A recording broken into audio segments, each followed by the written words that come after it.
আবারও রান্নার নতুন একটি ব্লগ নিয়ে আপনাদের মাঝে হাজির হয়ে গেলাম। আজ থাকছে সাদা পোলাও, সাথে পটল ভাজি আর ঝোল ঝোল করে বিফ রান্না। আসসালামু আলাইকুম এভরিওয়ান, আমি নাসরিন সুলতানা মিন্না, সিরাজগঞ্জের মেয়ে। আমার রান্নাঘরে আপনাদের সবাইকে স্বাগত জানাচ্ছি। রান্নার সাথেই থাকবেন। খুব সহজেই রান্নাটা করেছি, আশা করি ভালো লাগবে। রান্নার জন্য আমি মশলা পিষে নিচ্ছি। গরম মশলা, সাদা ফল, একটু রাঁধুনির সস আর জিরা দিয়ে পিষে নিলাম। আমি মাংসটা খুব সুন্দর করে ধুয়ে নিয়েছি, গরুর গোশত। এটাকে আমি কড়াই দিয়ে দিলাম। হাতে মেখে রান্না করব।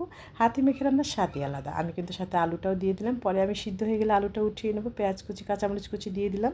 গরম মশলা বাটা দিয়ে দিলাম। আদা বাটা, জিরে বাটা, রসুন বাটা সব কিছু ইচ অ্যান্ড এভরিথিং আমি দিয়ে দিচ্ছি। সাথে কিন্তু করে সব মশলা অ্যাড করে দিলাম। এখন এই যে শুকনো মরিচ পিষে নিয়েছি ব্লেন্ডারে, সেটা দিয়ে দিলাম। এই শুকনো মরিচ পেশার ফ্লেভারটা যে অসাধারণ।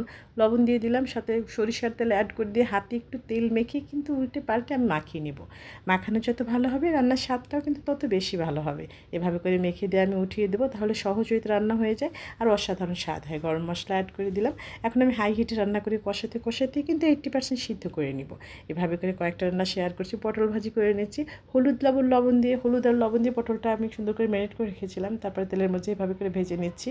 পেঁয়াজ কুচি আর কাঁচামরিচ দিয়ে দিব একদম নামানোর আগে। এই যে হয়ে গিয়েছে পটল ভাজিটা, সুন্দর করে সার্ভিং বাটিতে দিয়ে দিলাম।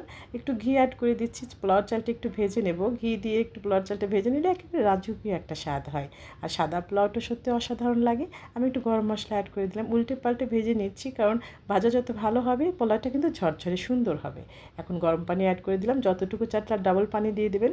তবে আমি একটু মিল্ক অ্যাড করব, সেই জন্য পানিটা হালকা একটু কম রেখেছি। সেভাবে করতে পারেন। লিকুইড মিল্ক দিয়ে দিলাম, এতে স্বাদটা অনেক বেশি ভালো হয়। এখন কিন্তু হাই হিটে রান্না করে নিচ্ছি। পানিটা যখন টেনে যাবে তখন একদম আস্তে ভলিউম, চুলার ভলিউমটা দিয়ে ঢেকে রাখবো। দমে রান্না করব। এই যেমন হয়ে গিয়েছে প্রায়। এই সাদা পোলাও রান্নাটা এত সহজ, কিন্তু কী যে মজা। আমি ঢেকে দিলাম, দমে রান্না করছি। এখন চুলার ভলিউমটা একেবারেই কম করে দিয়েছি। হয়ে গিয়েছে। একটু কাঁচামরিচ অ্যাড করে দিলাম, এর ফ্লেভারটা অনেক বেশি ভালো হয়। এখন কিন্তু একটু পেঁয়াজের বেরেস্তা করে নিয়েছি। এটা পোলাও দিলে পোলাওটা অনেক বেশি মজা হয়। তো আমি এটা সবসময় অ্যাড করি। যে হয়ে গিয়েছে দেখুন কতটা সুন্দর। নামানোর আগে একটু ঘি অ্যাড করে দিয়ে ঢেকে দিলাম। এখন আমি আমার মাংসটা রান্না করে নিচ্ছি, গরুর গোশত। এটাকে আমি কষাতে কষাতে 80% সিদ্ধ করে নিয়েছি। এই যে এখন ঝোলের জন্য কিন্তু গরম পানি অ্যাড করে দেবো, কারণ আলু দিয়ে আমি একটু ঝোল ঝোল করে রান্না করব। পরিমাণ মতো গরম পানি দিয়ে দিলাম, কারণ আমি সবসময় কিন্তু গরম পানিতে রান্না করি। গরম পানি দিয়ে অ্যাড করলে কিন্তু দেখা যায় স্বাদটা আগের মতোই থেকে যায়, খুব সুন্দর। এখন পেঁয়াজের বেরেস্তা করে নিচ্ছি। এই পেঁয়াজের বেরেস্তার সাথে জিরা ফোড়ন দিয়েই কিন্তু আমি তরকারির মধ্যে দিয়ে দেবো। এর স্বাদটা বেড়ে যায় অনেক বেশি। আপনারা ট্রাই করতে পারেন এভাবে করে, অনেক বেশি মজা হয়। তো এইভাবে করেই কিন্তু আমি জিরা আর পেঁয়াজের বেরেস্তা সুন্দর করে ঝোলের তরকারিতে অ্যাড করে দিলাম। স্বাদটা বেড়ে যায় অনেক বেশি। আর এই যে হয়ে গিয়েছে, এখন কিন্তু গরম মশলা গুঁড়ো ফাইনালি আবারও অ্যাড করে দিলাম। আমি ধাপে ধাপে মশলা অ্যাড করতে পছন্দ করি, তরকারির স্বাদটা অনেক বেশি ভালো থাকে। আমার রান্না কিন্তু রেডি হয়ে গিয়েছে। দেখুন কতটা সুন্দর। এই ঝোলের তরকারি দিয়ে সাদা পোলাও কী যে ভালো লাগে, এটা আমার পরিবারের পছন্দ।